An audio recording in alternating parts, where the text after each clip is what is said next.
سب سے پہلے جو راوی ہیں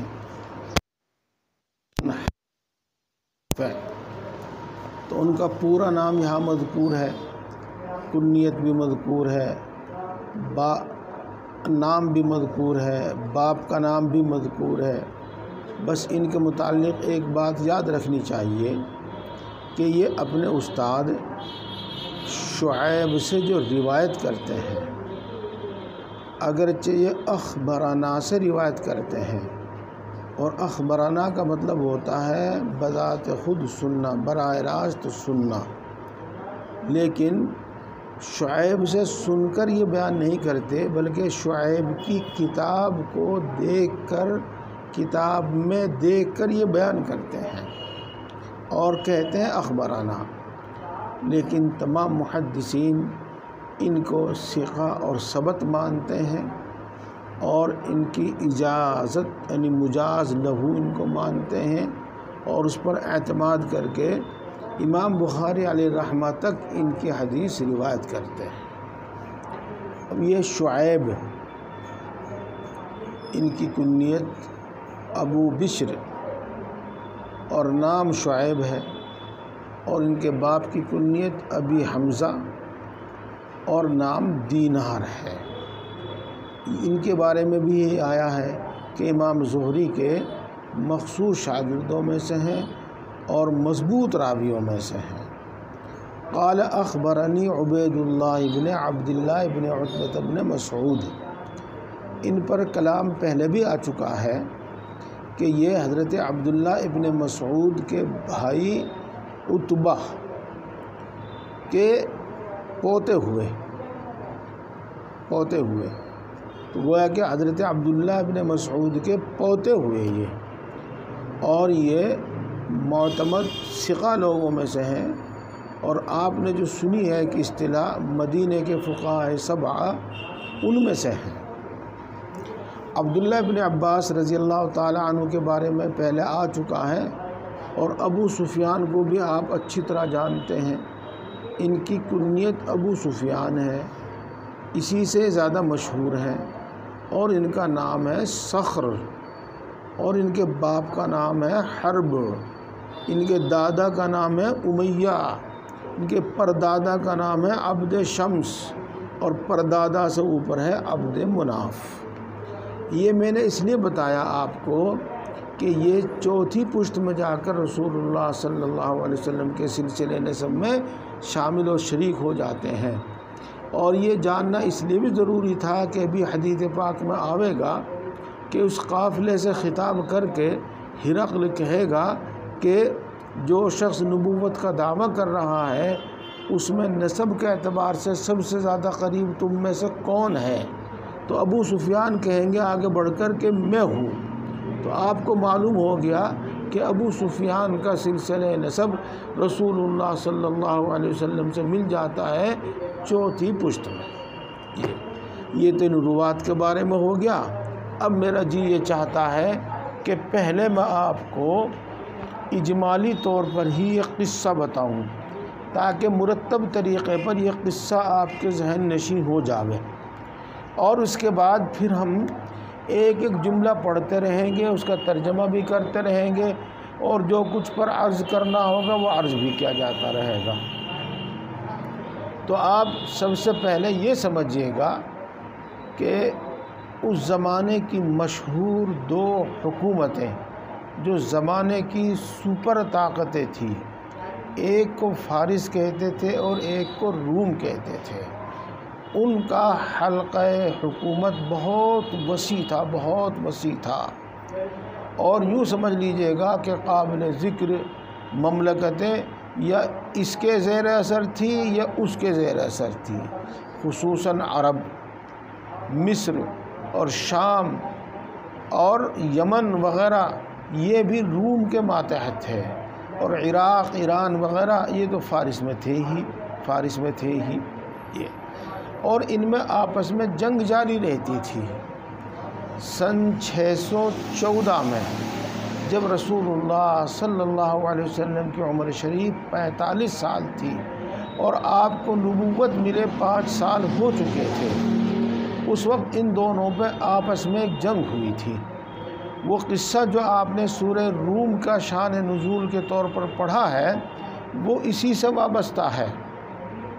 تو اس میں ہوا تھا یہ کہ فارس ایران پر غالب آ گیا تھا، اور اس درجے روم کی کمر، فارس ایران پر نہیں، فارس روم پر غالب آ گیا تھا، اور فارس نے روم کی اس درجے کمر توڑ دی تھی کہ مصر، شام وغیرہ یہ سب ممالک اس سے چھین لیے تھے، اور بہت بے شمار فوجیوں کو اور بے شمار پادریوں تک کو مارا، اور یروشلم میں جو ان کی سب سے بڑی صلیب تھی اس کو بھی فارسی اٹھا کر لے گئے، اور ہرقل جو اس وقت بادشاہ تھا اس کو قسطنطنیہ میں پناہ لینے پر مجبور ہونا پڑا۔ اس کا دارالحکومت تھا حمص، تو وہ حمص کو چھوڑ کر قسطنطنیہ میں بھاگا، اور وہاں جا کر اس نے اپنی جان بچائی۔ غرض یہ قصہ سنانے سے مراد یہ ہے کہ اتنی زبردست ہزیمت تھی کہ یہ توقع ہی نہیں تھی کہ کبھی روم فارس پر غالب آ سکتا ہے، اور روم اپنا بدلہ لے سکتا ہے، اور روم اپنے چھینے ہوئے ممالک واپس لے سکتا ہے۔ یہ میں سورہ روم سے متعلق جو بات ہے وہ آپ کے سامنے عرض نہیں کر رہا ہوں، بس اسی حدیث سے متعلق جو کچھ ہے میں وہ عرض کر رہا ہوں۔ اسی پس منظر میں ہرقل نے یہ منت مانی تھی کہ اگر وہ اپنے ممالک واپس لے لے اور فارس پر غالب آ جاوے تو حمص سے پیدل چل کر ایلیا یعنی بیت المقدس یا یروشلم جو بھی آپ کہیے، وہاں جا کر وہ بیت المقدس میں جو کہ ان کا کیا کہیے گا معبد تھا، وہاں جا کر نماز پڑھیں گے، عبادت کریں گے، جو بھی ان کی عبادت تھی عبادت کریں گے۔ اس نے منت مانی تھی، اور اسی سلسلے میں یعنی حمص سے پیدل چل کر وہ ایلیا آیا ہوا تھا۔ ایک تو بات آپ یہ سمجھیے گا، اور دوسری بات یہ سمجھیے گا کہ سن 6 ہجری میں صلح حدیبیہ ہوئی تھی۔ سن 6 ہجری میں صلح حدیبیہ کے بعد راستے پرامن ہو گئے تھے، تو مکے والے اپنا محبوب مشغلہ تجارت شروع کرنے میں پھر کامیاب رہے، اور 30 آدمیوں کا تقریباً ایک قافلہ ابو سفیان کی سرکردگی میں، ابو سفیان کی امارت میں تجارت کے سلسلے میں ملک شام کے مشہور شہر، یہ مشہور علاقے غزہ پٹی جس کو آج کل ہم لوگ بولتے ہیں، تو غزہ پٹی میں یہ قیام پذیر تھے۔ تقریباً 30 آدمی تھے، اور امیر ان کا ابو سفیان ہی تھا۔ 2 بات یہ ہوگی۔ اب تیسری بات سنیے گا۔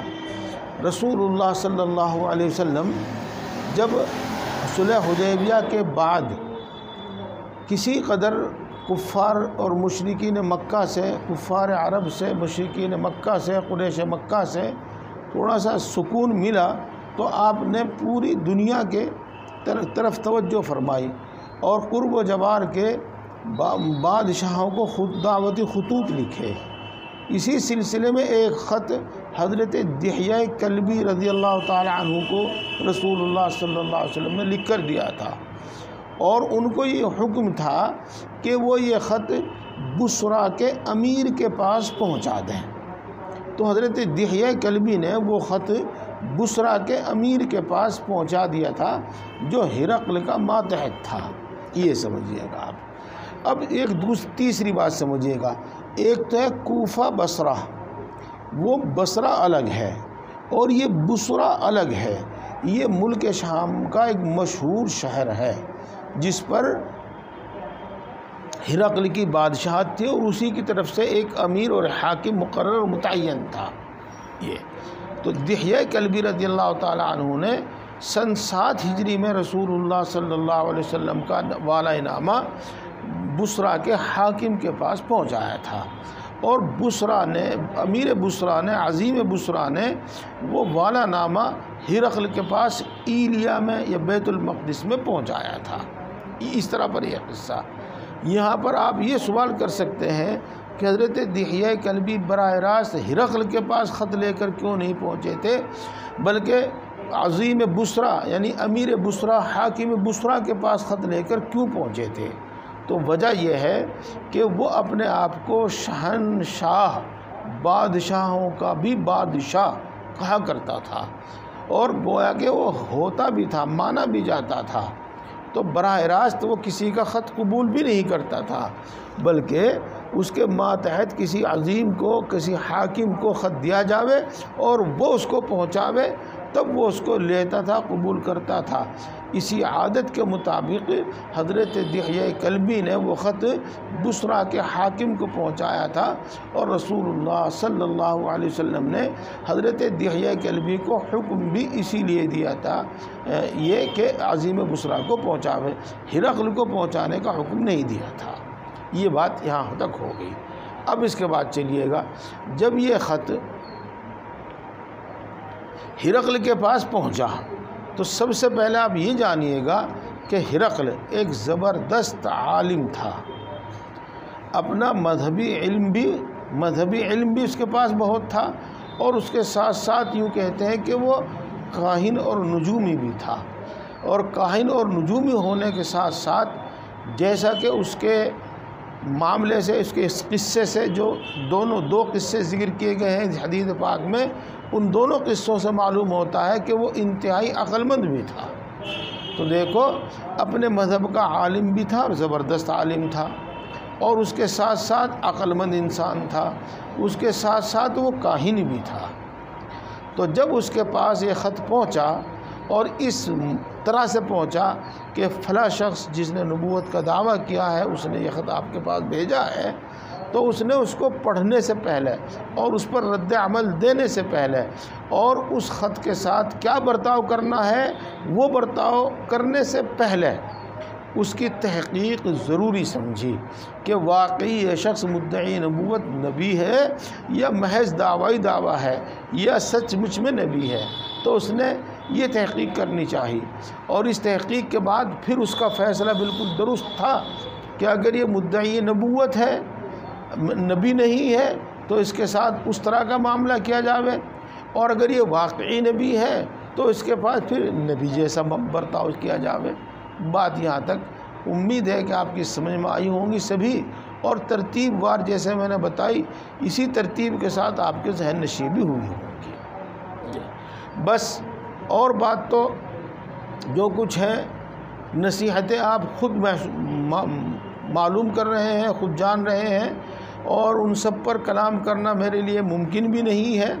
بس میں آپ کو اتنا بتلا دیتا ہوں کہ آدمی کو اپنے اوپر قابو یافتہ ہونا چاہیے، اپنے عقل فہم پر بھی قابو یافتہ ہونا چاہیے، اپنی زبان پر بھی قابو یافتہ ہونا چاہیے، اپنے جذبات پر بھی قابو یافتہ ہونا چاہیے، اور کسی معمولی معاملے میں بھی بہت جلد رد عمل ظاہر نہیں کرنا چاہیے، جلدی میں رد عمل ظاہر نہیں کرنا چاہیے۔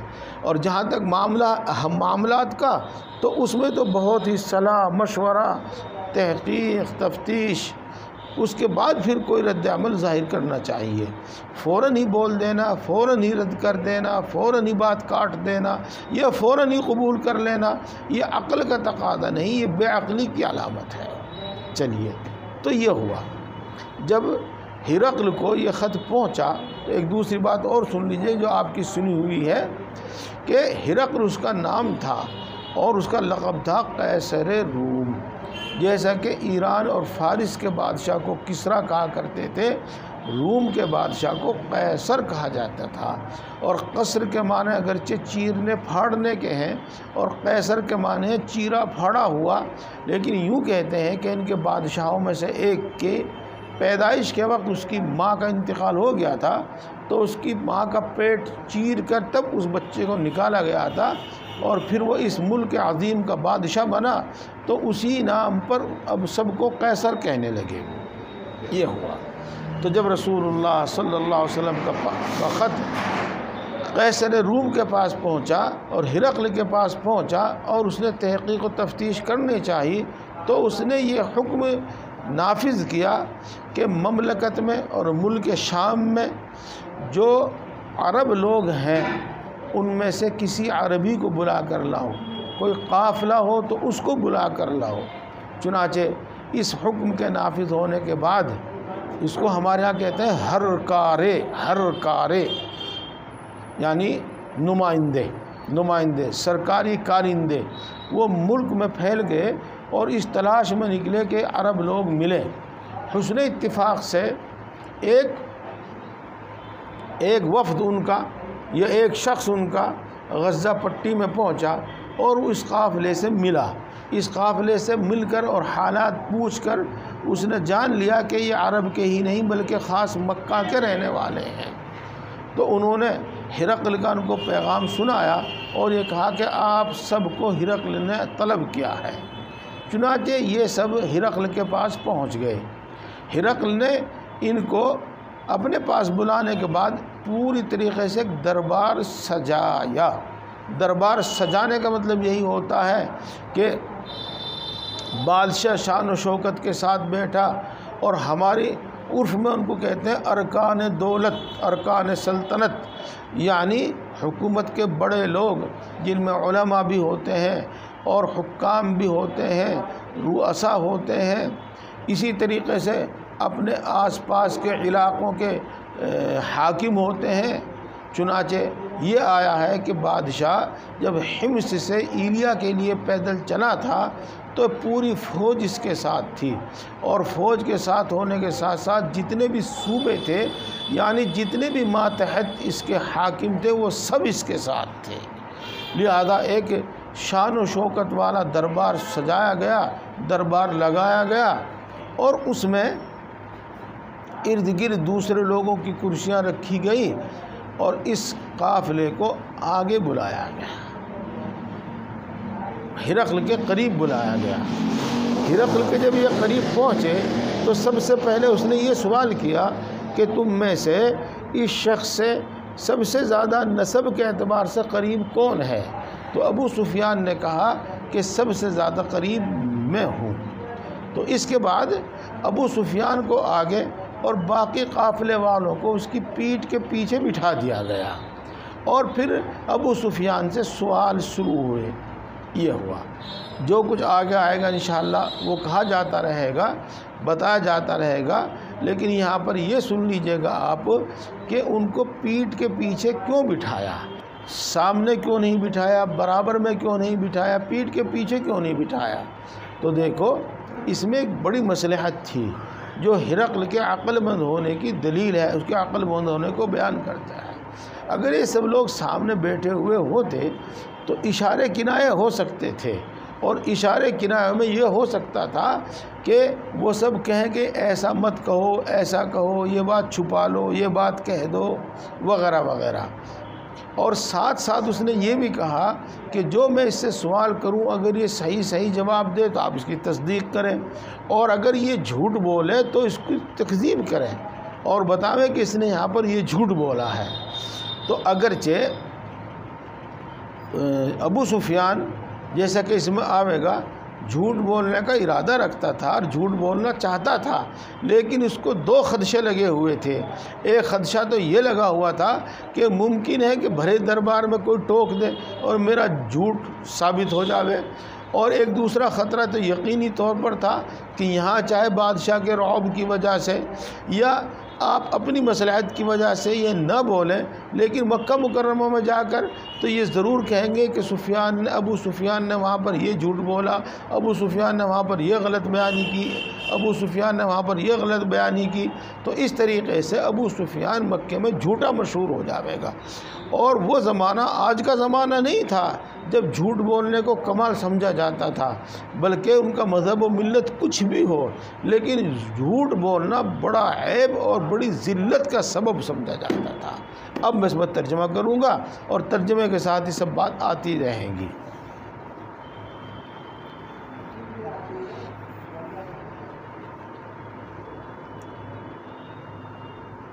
اچھا جی، اخبرہ ان ابا سفیان ابن حرب اخبرہ، عبداللہ ابن عباس رضی اللہ تعالی عنہ فرماتے ہیں کہ ابو سفیان ابن حرب نے ان کو خبر دی ان ہرقل ارسل الیہ فی رکب من قریش وکانوا تجارا بالشام. اگرچہ یہاں بات پوری نہیں ہوئی لیکن ہم نے سانس توڑ دیا یہیں پر. یہ خبر دی کہ ہرقل نے ابو سفیان کے پاس، جب کہ وہ قریش کے ایک قافلے میں تھے اور وہ شام میں تاجر تھے، اس مدت میں جس میں رسول اللہ صلی اللہ علیہ وسلم نے صلح کی تھی ابو سفیان سے اور کفار قریش سے. مادہ یہ فعل ماضی ہے باب مفاعلت سے، اصل میں مادہ تھا، دونوں داروں کا آپس میں ادغام کر دیا گیا اور معنی اس کے صلح کرنے کے ہے. اور بتلایا گیا ہے کہ یہ قصہ سن 7 ہجری کا ہے. سن 7 ہجری میں رسول اللہ صلی اللہ علیہ وسلم نے ہرقل کے پاس خط بھیجا تھا. فَأَتَوْهُ وَهُمْ بِإِيلِيَا، تو وہ ان کے پاس آیا. کون ان کے پاس آیا؟ ہرقل کا قاصد ان کے پاس آیا، ابو سفیان کے پاس آیا، اور وہ سب لوگ ایلیا میں تھے. فَأَتَوْهُ وَهُمْ بِإِيلِيَا، نہیں، پس وہ لوگ یعنی ابو سفیان اور کفار قریش یہ لوگ اس کے پاس آئے، یعنی ہرقل کے پاس آئے. اور ہرقل اور ان کے ساتھی وہ ایلیا میں تھے، بیت المقدس میں تھے. ایلیا بیت المقدس کو کہا جاتا ہے. دیکھو آپ نے اسرائیل میں ایک تحقیق سنی ہوگی کہ اسرائیل کے معنی عبداللہ کے ہیں. اس کے معنی ہے بندہ عبد، اور ایل کے معنی ہے اللہ. تو ایلیا کا ترجمہ کرتے ہیں بیت اللہ، بیت اللہ یہ، اور عبرانی کا یہ لفظ ہے، اس کو کہتے ہیں. فدعاہم فی مجلسہ، تو ہرقل نے ان کو اپنے دربار میں بلایا.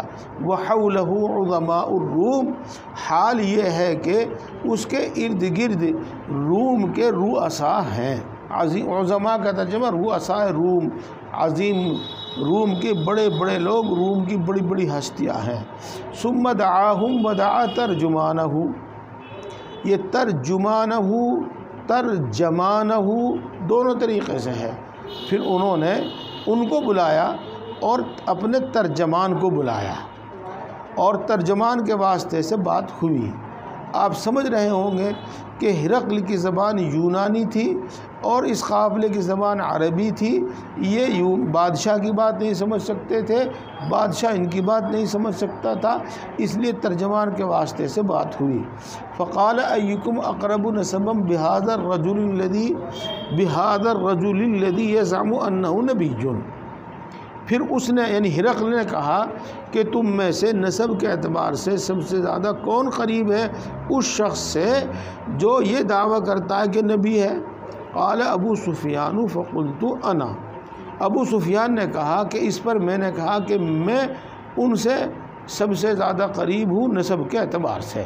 فقال ادنوہ منی، دیکھو ادنا یدنی ادنا ان باب افعال سے بھی اس کے معنی قریب کرنے کے ہو جاویں گے، اور غالباً یہ باب افعال سے ہی ہے، اسی لیے حمزہ کے نسب کے ساتھ ہوا. دنا یدنو دنوبا نزدیک ہونا، تو ادنوہ یہ امر کا صیغہ ہے، قریب کرنا. ادنوہ ٹھیک ہے یہ ادنو کے بجائے، تو اس کو مجھ سے قریب کرو. وقربوا اصحابہ، اور اس کے ساتھیوں کو بھی میرے سے قریب کرو. فجلوا عند ظہرہ، اور ابو سفیان کے ساتھیوں کو ابو سفیان کی پیٹھ کے پاس بٹھاؤ، یعنی پیچھے بٹھاؤ. ثم قال لترجمانہ قل لهم انی سائل هذا عن هذا الرجل، ہرقل نے اپنے ترجمان سے کہ تم ان سب کو کہہ دو، یعنی ابو سفیان کو بھی کہہ دو اور ابو سفیان کے ساتھیوں کو بھی کہہ دو کہ میں اس شخص سے کچھ سوال کروں گا. فإن کذبنی، اگر وہ میرے ساتھ جھوٹ بولے، فکذبوہ، تو تم اس کو جھٹلاؤ، یعنی یہیں بیٹھ کر اس کی تکذیب کرو کہ صحیح نہیں بول رہا ہے یہ. اور اسی سے بات دوسری سمجھ میں آ گئی کہ اگر وہ تکذیب نہیں کریں گے بلکہ خاموش رہیں گے تو اس کا مطلب یہ لیا جائے گا کہ ابو سفیان صحیح بول رہا ہے اور ان کی خاموش تائید اس کو حاصل ہے. فواللہ لولا الحیاء من ان یأسروا علی کذبا لکذبت، کذب یکذب لکذبت. تو ابو سفیان کہتے ہیں پس بخدا مانے نہ ہوتی، لولا الحیاء کا ترجمہ کر رہا ہوں، اگر حیا مانے نہ ہوتی اس سے کہ وہ میری طرف جھوٹ کی نسبت کریں گے، یعنی وہ جھوٹا قرار دیں گے، تو میں ضرور جھوٹ بولتا، میری طرف سے وہ جھوٹ پھیلائیں گے تو میں ضرور جھوٹ بولتا۔ ثم کان اول ما سألنی عنہ ان قال کیف نسبہ، پھر سب سے پہلا سوال یہ ہو گیا اس نے مجھ سے کہ اس کا نسب تم میں کیسا ہے؟ قلت ہوا فینا ذو نسب، تو میں نے کہا کہ وہ ہم میں عالی نسب ہے۔ نسب والے تو سبھی ہیں، لیکن ذو نسب جب اطلاق کے ساتھ بولا گیا تو اس کا مطلب یہ ہوا کہ وہ ہم میں سب سے زیادہ عالی نسب ہے۔ قال فهل قال هذا القول منكم احد قد قبله؟ قلت لا۔ پھر ہرقل نے کہا تو کیا یہ بات، هذا القول کا ترجمہ کر رہا ہوں میں، کیا یہ بات تم میں سے کسی نے اس سے پہلے کبھی کہی ہے؟ بس ترجمہ اسی طرح ہوگا، کیا یہ بات تم میں سے اس سے پہلے کبھی کسی نے کہی ہے؟ اس کا مطلب یہ ہے کہ اس شخص سے پہلے کسی اور نے دعوی نبوت کیا کہ نہیں کیا تم میں سے؟ قلت لا، میں نے کہا نہیں، یعنی اس شخص سے پہلے ہم میں سے کسی نے دعوی نبوت نہیں کیا۔ قال فهل كان من آبائه من ملک، تو پھر اس نے کہا کیا اس کے آباء و اجداد میں سے کوئی بادشاہ تھا؟ قلت لا، میں نے کہا نہیں۔ قال فاشرف الناس اتبعوه ام ضعفاؤهم، اب یہ تیسرا سوال ہے، غالباً تیسرا ہی سوال ہے نا، گنتے رہنا، بلکہ آپ کی اپنی کتاب ہو تو اس پر نمبر ڈال لیجئے گا، اس سے پتہ چل جائے گا کہ کتنے سوال کیے۔ تیسرا سوال یہ ہے کہ اچھا یہ بتائیے گا کہ معزز لوگ، اشرف الناس کا ترجمہ کر رہا ہوں، معزز لوگ، اور جی ہاں اشراف بھی ہو، چلو اشراف بھی ہے، اشراف ہی ہے یہاں پر، اشراف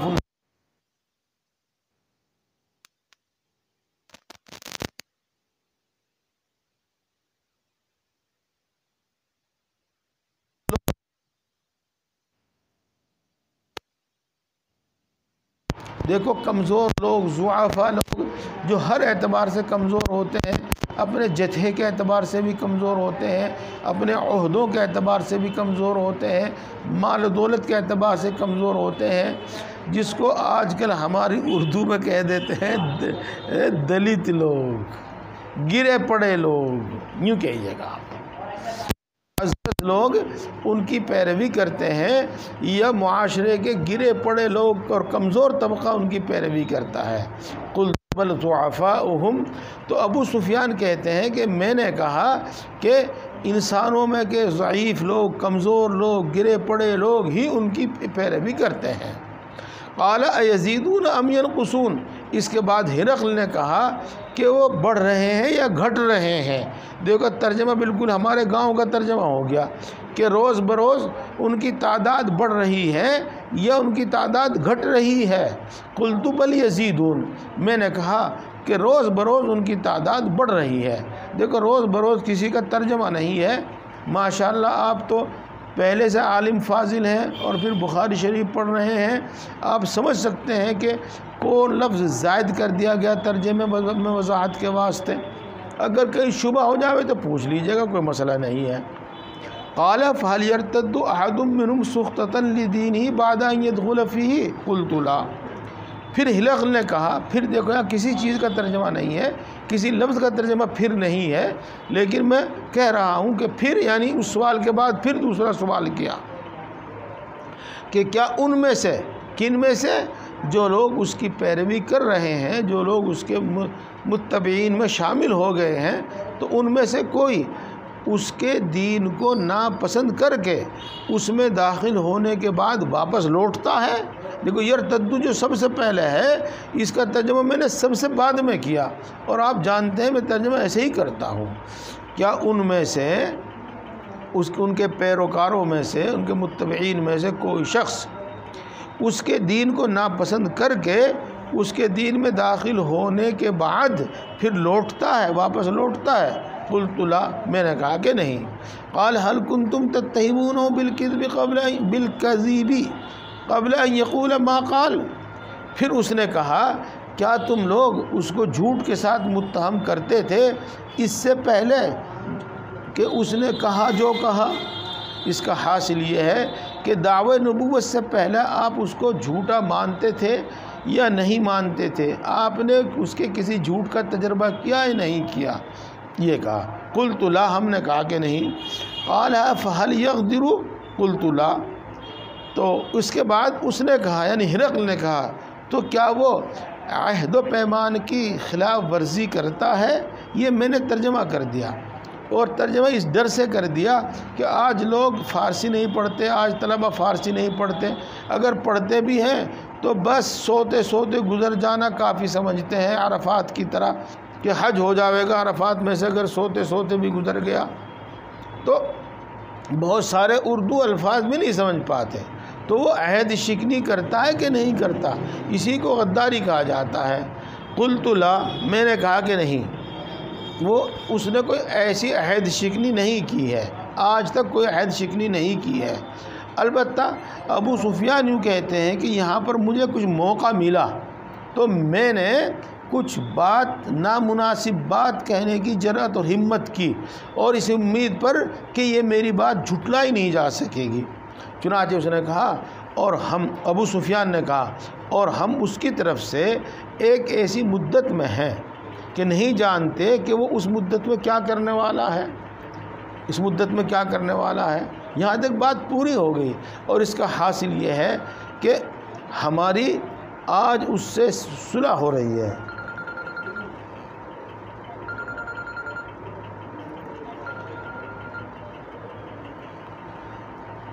ہماری اس سے صلح ہے، اور صلح کی مدت ابھی پوری نہیں ہوئی ہے، صلح کی مدت ابھی جاری ہے۔ اب ہمیں پتہ نہیں وہ اس صلح کی مدت میں غداری کرے گا، عہد شکنی کرے گا یا نہیں کرے گا۔ قال ولم تمکنی کلمۃ ادخل فی شیئا غیر هذه الکلمہ، انہوں نے کہا کہ مجھے قدرت نہیں ہوئی، مجھے کوئی امکان نہیں، گنجائش ترجمہ کر لو، مجھے کوئی گنجائش نہیں تھی کہ میں اس میں اپنی طرف سے کوئی بات داخل کروں اس کلمے کے سوا۔ قال فهل قاتلتموه، اس کے بعد ہرقل نے کہا کیا تمہاری اس سے جنگ ہوئی ہے؟ فهل قاتلتموه کا ترجمہ کر رہا ہوں، کیا اس سے تمہاری کوئی جنگ ہوئی ہے؟ قلت نعم، میں نے کہا کہ ہاں ہماری جنگ ہوئی ہے اس سے۔ قال کیف کان قتالکم ایاہ، تو ہرقل نے کہا کہ تمہاری ان کے ساتھ جنگ کا کیا انجام رہا؟ دیکھو کیا ترجمہ کیا میں نے۔ قال کیف کان قتالکم ایاہ، تمہاری اس کے ساتھ جنگ کا کیا انجام رہا؟ قلت الحرب بیننا وبینہ سجال ینال منا وننال منہ، تو میں نے کہا کہ جنگ ہمارے اور اس کے درمیان پانی کا بھرا ہوا ڈول ہے، ہم اس سے حاصل کرتے ہیں، وہ ہم سے حاصل کرتا ہے اور ہم اس سے حاصل کرتے ہیں، بس۔ اور تو باتیں امید ہے کہ سمجھ میں آ رہی ہیں، ان میں کوئی محاورہ، کوئی ایسی ضروری چیز نہیں جس کی وضاحت کی جاوے۔ ہاں اس کی وضاحت کی ضرورت ہے۔ آپ یوں سمجھو، اس کی مثال تو ملیں گی لیکن یہ چیز نہیں ملے گی آج آپ کو۔ پورے گاؤں میں اکثر و بیشتر ایک کنواں ہوتا تھا، کبھی گاؤں کے اندر ہوتا تھا اور کبھی گاؤں کے باہر ہوتا تھا، اور لوگ اس سے جا کر باری باری پانی بھرتے تھے۔ اگر گاؤں چھوٹا ہے تو اس میں صرف ایک ہی ڈول ہوتا تھا، اور گاؤں بڑا ہے، زیادہ لوگ ہیں، تو اس میں کئی ڈول وہاں پر ہوتے تھے، کئی ڈول وہاں پر ہوتے تھے، اور کچھ لوگ اپنا ڈول لے کر آتے تھے۔ اور یہ بات میں آپ کو اس لیے بتا رہا ہوں کہ آپ نے تو نہیں دیکھی ہوگی، لیکن میں نے اپنے گاؤں میں کنویں دیکھی ہے، کنواں دیکھا ہے۔ اس کو ہمارے گاؤں میں بھرنی کہا کرتے تھے، بھرنی، بالکل ٹھیٹھ ہندی کا لفظ، کہ لوگ اس سے پانی بھر بھر کر لے جاتے ہیں۔ نگلے میں جامع مسجد کے پاس جو ابھی بھی ایک میدان سے پڑا ہوا ہے، وہاں پر تھی وہ، اور وہ کنواں تھا وہاں پر، اور ابھی کچھ دنوں پہلے اس کو توڑا پھوڑا ہے، ورنہ وہ اب تک تھا، کافی اونچائی پہ تھا وہ۔ 5 7 10 چیز سیڑھیاں چڑھ کر اوپر جب اس میں پانی بھرتے تھے تو کچھ لوگ تو اپنا ڈول لے کر آتے تھے، اپنا ڈول لائے، بھرا، اپنا ساتھ لے کے گئے، چھٹی کسی کا انتظار ہی نہیں کرنا پڑتا تھا۔ اور جو لوگ ڈول لے کر نہیں آتے تھے تو کنویں پہ جو ڈول پڑے رہتے تھے اس کا انتظار کرتے تھے، اس کا انتظار کرتے تھے۔ جب ان کی باری آتی تھی تو ڈول لیتے پانی بھرتے تھے۔ تو اب دیکھو، ینال منا و ننال منہ، اور الحلب بیننا و بینہ السجال، اس کا مطلب یہ ہے کہ کبھی وہ پانی پہلے بھر لیتا ہے اور کبھی ہم پانی پہلے بھر لیتے ہیں، کبھی وہ جیت جاتا ہے اور کبھی ہم جیت جاتے ہیں، کبھی ہم اس سے حاصل کر لیتے ہیں، کبھی وہ ہم سے حاصل کر لیتا ہے۔ قال ماذا یأمرکم، اس کے بعد اس نے سوال کیا کہ وہ تم کو کیا حکم دیتا ہے، تم سے کیا مطالبہ کرتا ہے، کیا پیغام دیتا ہے تم کو؟ قلت یقول اعبدوا اللہ وحدہ ولا تشرکوا بہ شیئا، تو میں نے کہا کہ وہ یوں کہتا ہے کہ صرف اور صرف اللہ کی عبادت کرو۔ یہ وحدہ کا ترجمہ کر دیا۔ اگر آپ اس کا ترجمہ یوں کرنا چاہیں کہ اکیلے اللہ کی عبادت کرو اور کسی کو اس کی عبادت میں شریک نہ کرو تو بھی وہی مطلب ہے، اور کسی بھی چیز کو، کسی انسان کو، کسی جن کو اور کسی پتھر کو، کسی چیز کو بھی اس کے ساتھ شریک نہ کرو۔ وَاتْرُكُوا مَا يَقُولُ آبَاؤُكُمْ، اور ان تمام رسموں کو چھوڑ دو جو رسمیں تمہارے آباء و اجداد کرنے کے لیے تمہیں کہتے ہیں، ان تمام رسموں کو چھوڑ دو۔ دیکھو، ان میں بت پرستی کی تعلیم بھی آ گئی، اور بت پرستی کے جو لوازمات ہیں وہ بھی اس میں آ گئے، اور وہ تمام بری رسمیں آ گئی جو اسلام کے خلاف ہیں۔ یہاں پر میں آپ کو یہ بات خاص طور سے اس لیے بتائی ہے کہ اس وقت ہمارا فہم اتنا بگڑ چکا ہے، اتنا خراب ہو گیا ہے ہمارا فہم کہ بالکل لکیر کے فقیر ہو کر رہ گئے ہیں۔ بس ہم یوں سمجھتے ہیں کہ بھائی اللہ پر ایمان لے آؤ، اور ایمان لانے کا مطلب یہ کہ زبان سے کلمہ پڑھ لو اور نماز پڑھ لو، اور کلمہ اور نماز کے بعد پھر کسی چیز کی، دوسری چیز کی ضرورت نہیں رہتی، بس وہ پکا مسلمان ہے۔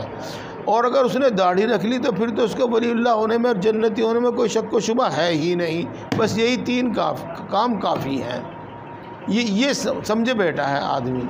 حالانکہ یہ جو کہا ہے کہ تمہارے آباء و اجداد شرک کے لوازمات میں سے جن لوازمات کی تعلیم تمہیں دیتے ہیں، اور جن رسومات کی تمہیں تعلیم دیتے ہیں، جن احکام کی تمہیں وہ تعلیم دیتے ہیں، جن کو کرنے کے لیے کہتا ہے، ان سب کو چھوڑ دو۔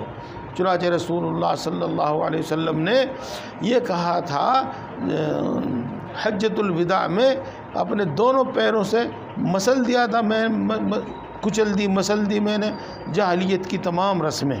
یہ ہے آپ حضرات ماشاءاللہ خطبہ ہیں، علماء ہیں، تو ان باتوں کی طرف امت کی توجہ ضرور دلاؤ، ضرور امت کی توجہ اس طرف کرو۔ الحمدللہ ثم الحمدللہ، امت کے اندر ابھی بھی دل والے، سمجھ والے موجود ہیں، صحیح تعلیم نہیں ہو رہی ہے، مسلسل صحیح تعلیم نہیں ہو رہی ہے یہ، اور ہم کو وہ نماز کا حکم دیتا ہے، اور سچ بولنے کا حکم دیتا ہے، اور پاک دامنی اور صلہ رحمی کا حکم دیتا ہے۔ یہاں پر الصلاۃ کے بعد صدق کا لفظ ہے، صدق کا لفظ، تو صدق کا تو اپنی جگہ پر ہے ہی درست، لیکن جب یہی حدیث امام بخاری علیہ رحمہ دوسری جگہ روایت کر رہے ہیں، مجھے اس وقت ذہن میں نہیں رہا کس جگہ روایت کر رہے ہیں، تو وہاں پر صدقے کا لفظ استعمال کر رہے ہیں، صدق کے بجائے صدقے کا لفظ استعمال کر رہے ہیں۔ تو یوں فرماتے ہیں شراح حدیث کہ یہاں لفظ صدق بھی ہے اور صدقہ بھی ہے، صدق بھی ہے اور صدقہ بھی ہے۔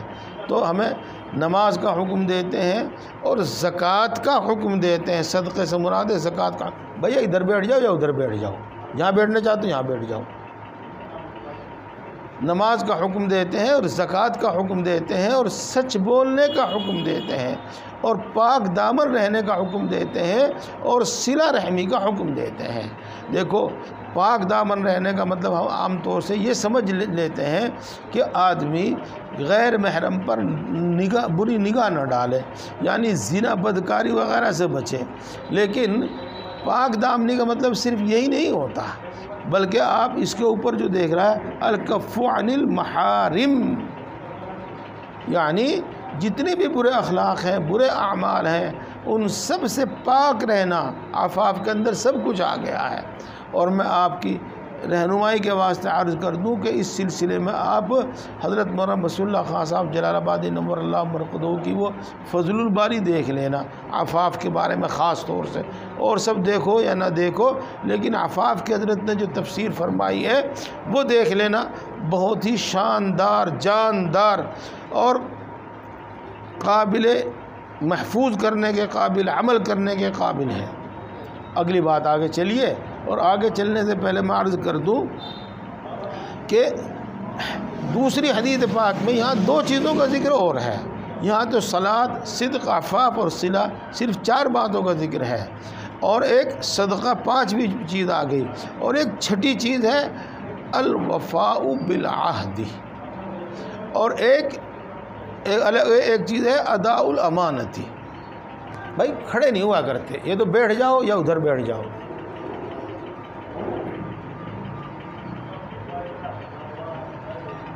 تو